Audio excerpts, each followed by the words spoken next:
The Bank of Canada Governor Tiff Macklem says interest rates will need to increase to control inflation. The central bank is keeping its key interest rate target on hold at 0.25%, but is warning that Canadians should expect a rising path for interest rates. Mr. Macklem says the rapid spread of the Omicron variant of COVID-19 has been an economic wildcard, which is why the bank held off on hiking rates.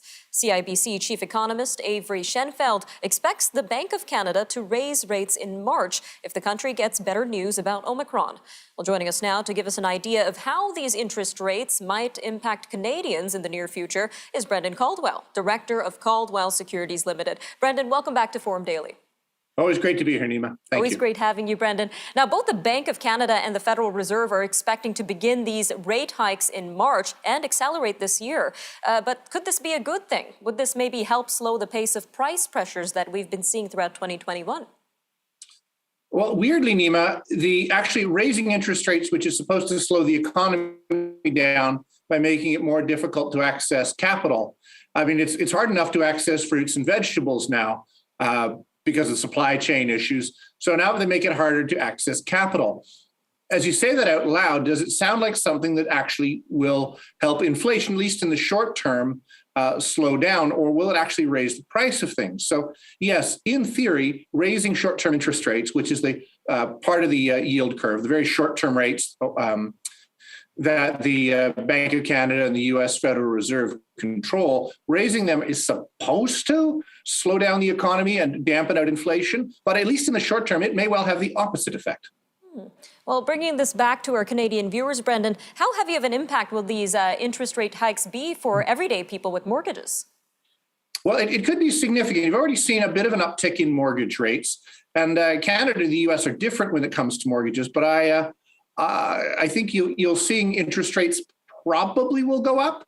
But what you're actually seeing right now is, you notice the Bank of Canada is talking about raising rates, but hasn't actually done it yet. So it's trying to talk a good game, use moral suasion, if you will, to get people to believe interest rates are going higher and thereby slow things down without actually having to do anything. But notwithstanding, I do think mortgage rates have the potential to go higher over the next year or two. All right, Brendan. Well, in this ever-changing environment, interest rates expected to be risen in March. What kind of mortgage should Canadians get, fixed rate or floating?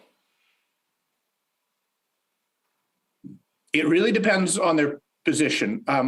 My suggestion to most of my clients who have talked to about this in the last while is a fixed rate mortgage.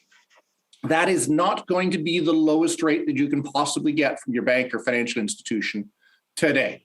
You will see rates that are advertised as lower, but those tend to be floating rate mortgages. So as interest rates go up, the cost of your mortgage, or at least the amount of interest that will be paid on your mortgage, goes up and up with it. So my best guess for most people right now would be a fixed rate mortgage.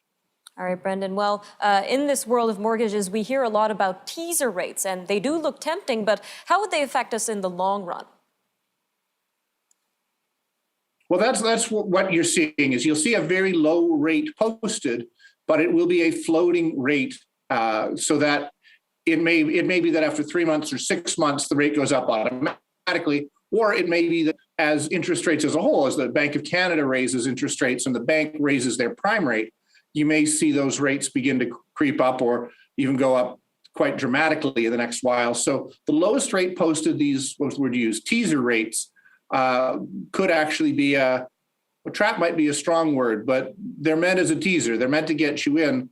But I think people should look at a fixed rate mortgage over as long a period of time as is feasible, 3 years, 5 years, something along those lines.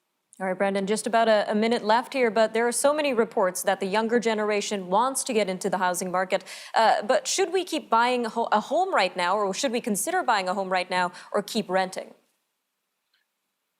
Well, I think first and foremost it's a lifestyle choice to where you want to live, how you want to live. My feeling is that these interest rates will at least give us a bit of a pause. If interest rates go higher, it will at the very least give a pause in real estate prices. So they've been going up seemingly inexorably for years now, but that's not going to last forever. Whether we have a full-on correction or a bear market in housing, or whether it's just a pause, I do think the younger generation is going to have a bit of a window to be able to get in, because real estate goes in very long cycles. All right, Brendan Caldwell, always great having you on Forum Daily. Thank you again for your time today. Thank you, Nima.